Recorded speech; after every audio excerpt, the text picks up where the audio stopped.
So you want to start making your own clothes, but you find patterns really overwhelming. This might be the video series for you. So I'm going to start off with tops, then go to bottoms, then go to dresses and outerwear and all that kind of stuff. And if you're new here, don't worry, I'm new here as well. I'm Yvette and I'm an all-round crafty person. I like to talk about sewing and knitting and all the crafts. And grab a cuppa and let's go. I'm going to talk through patterns.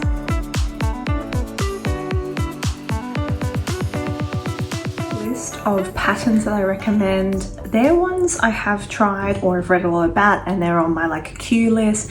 They're all beginner friendly, so you need like a very minimal experience. Like you need to have a sewing machine, know how to do a straight stitch and a zigzag stitch, and some of these patterns help evolve your skills. Like some teach about like bias bindings, other ones are teaching like yokes and whatever else. So I have compiled a list of independent patterns. And just to note, in this series, I definitely will do like, you know, dresses and top, like bottoms and like stretchy fabric stuff and outerwear and stuff for men, because there's just so much to cover of good beginner patterns that I just had to limit it to woven and stuff like that. So yeah, next time. In this list of top patterns, I'm going to focus on like woven over knit patterns, just because I personally found like working with cottons and stuff a lot easier than stretchy fabrics or slippery fabrics. So like cottons, linens and things like that, and a blend of both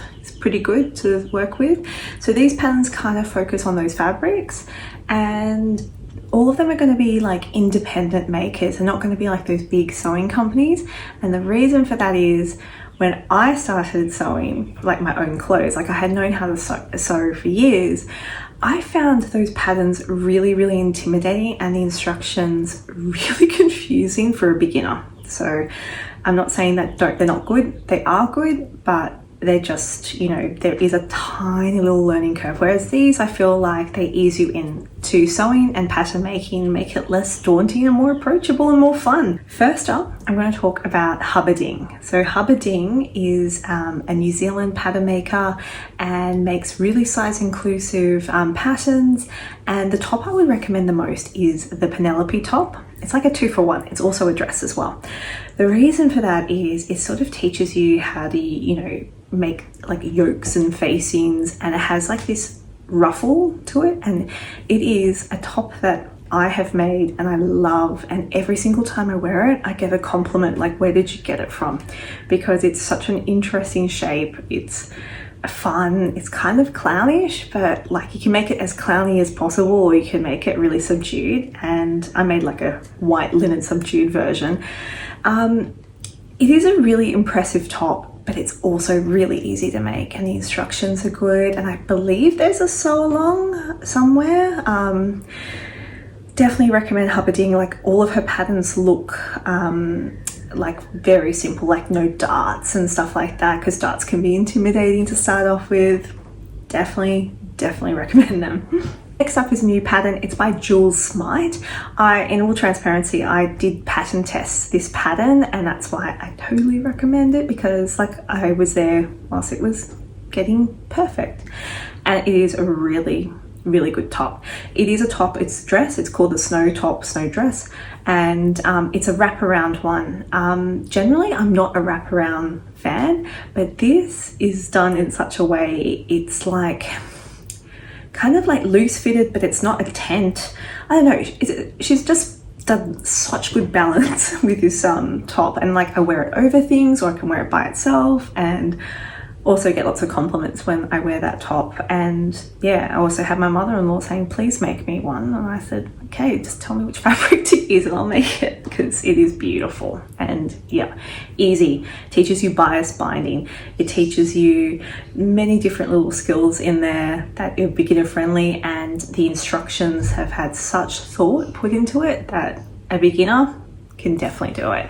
Next up, I have a pattern that I have not made, but it's on my queue and I've read a lot about it, and it looks really easy to make and a quick make. It is the Ginger Tie Top by Small Museum. Now, this top is also like size inclusive. Actually, most of the patterns are size inclusive. and it looks like a very good, like, I can't even think of the word. It's like a fitted nice top with those tie sides, and it looks like you can wear it on your own without like having slippage or anything like that, exposing someone. And but it also looks like a really awesome layering piece. And on Instagram I've seen people hack it into a longer version, a shorter version, a peplum version, and it just seems like it's a really versatile, really good piece. And I've heard really good things about Small Museum, though I haven't sewed any of her patterns yet. Definitely have a look at that pattern. Okay, we have Sydney Graham. All of Sydney Graham's patterns are beginner friendly. They are just, she does video instructions. Her written instructions are really good. She gives little tips. She even creates like hackable videos. So I just love how versatile her patterns are, and that she just continues to make it better and better and better, and more different options with the same pattern. So it's like worth spending money on those patterns, I feel. She has done, I think I have quite a few. I've done her ruby vest, I've done her skyline dress, I've done the pattern that I am recommending, but now I've forgotten the name of it. That's it, the Sid tie top, and it's also a dress as well, the Sid tie top or dress.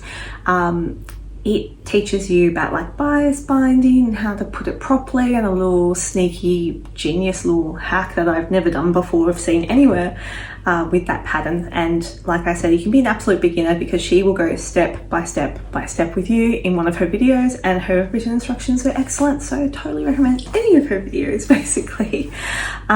Next up is Puffin Pencil. Now I've made 2 tops from them, and one actually hacked into something else very, very easy, and it is a really cool concept where it has like different tops and dresses, and you can buy like different sleeves and and mix and match, and they're all like interchangeable and nice, and the instructions are like minimal, but they're kind of done in such a way, it's like, I don't know, they've done it really concise, and the diagrams are really, really good.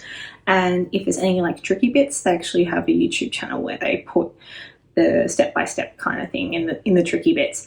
The only downside with Puffin Pencil is it is not size inclusive whatsoever, and it's such a bummer because I feel like they're a little bit bigger.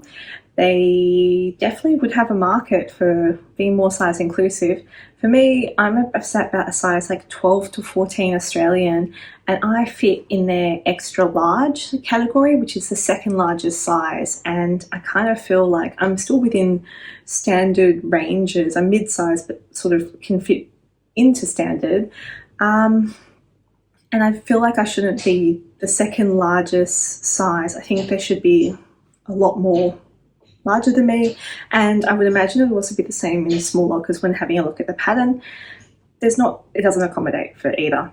But if you were to go down that route and you wanted to like get a bit more customizable, try and practice like grading patterns, their patterns are really easy. The patterns are really simple, and they teach you different skills like facings and stuff like that that you may have not been a bit scared to kind of do, and they have, so take it as you will.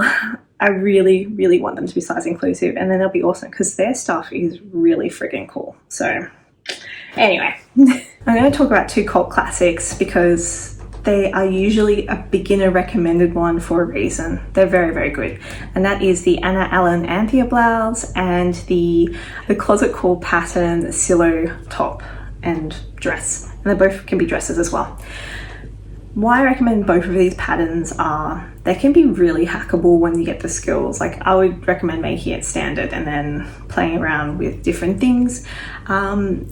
They're kind of like a classic silhouette as well, and they have puff sleeves so you learn how to gather, and it's not intimidating. It's really clear instructions. A lot of people have made it. There are sew-alongs and videos on this platform and other ones of people making it and also showing like the trickier sections and stuff like that. So you're not going to be too lost making those patterns. Now the Anthea blouse, I absolutely love, and it also teaches you how to like do buttons and stuff like that, because it's or not if you choose not to. It doesn't have bust darts with it, which can sometimes be intimidating. Like sometimes you can get the bust darts right, and other times, like I've made bust darts that kind of go like this. I don't know why they're so like lopsided, but anyway, yeah, very good, very forgiving pattern, very good pattern, so totally recommend them. And then the silo top kind of looks similar, however the sleeves are sort of a different shape and they sort of go into those patterns. It gives you an option between like a bias binding neckline and a facing and sewing in the facing, which I personally like, and different sleeve options and all of that jazz.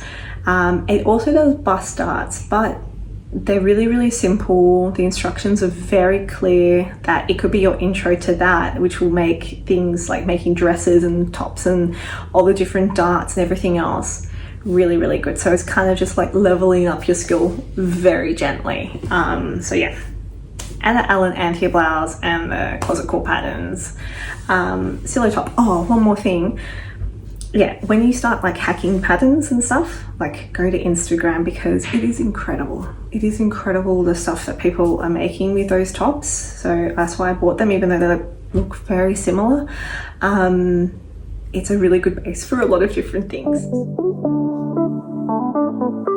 Okay, I'm going to mention some freebies. These ones I have not made, but they're on my list. Okay, first up is going to be the wrap top by Peppermint Magazine. Peppermint Magazine is incredible, and they have patterns that are free or low cost or pay what you can contribute, and their patterns are really good, and they, you know, they team up with really good people and like really good pattern makers. So recommend if you do have the money, just to give, you know, a couple of bucks here and there to support them too.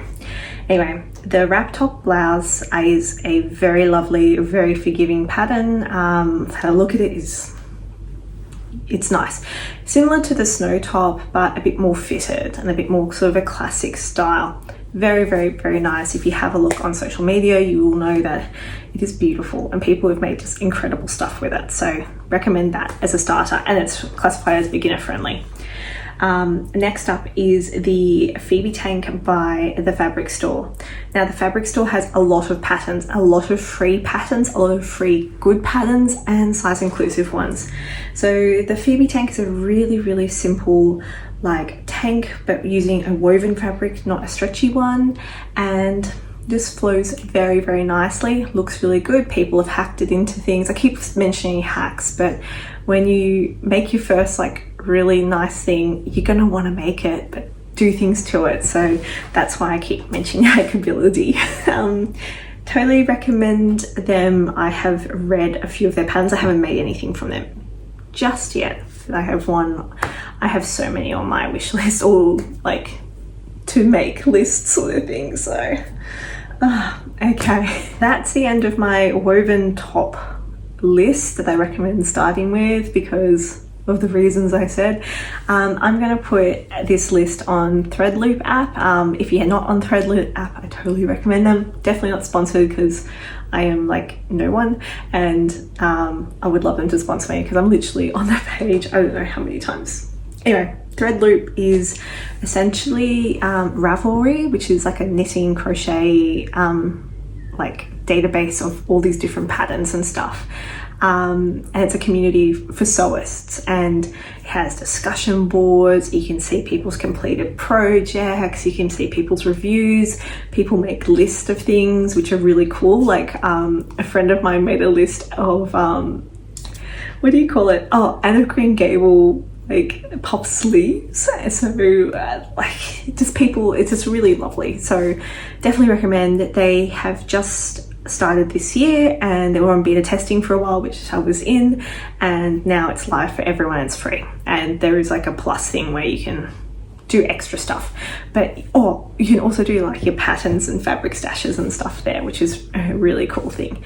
So I'm going to make a list on there, so then you can see and easy to click and find what you'd like. And yeah, thank you so much for watching. I really appreciate it. And I appreciate everyone that has like subscribed and stuff like that. It is so sweet and so kind, and every time I get a little notification I'm just like, wow, that's so weird, that's so cool. So thank you so much, and I hope you stick around and continue to like these videos, and this is my awkward jig as a transition to end the video. Okay, bye.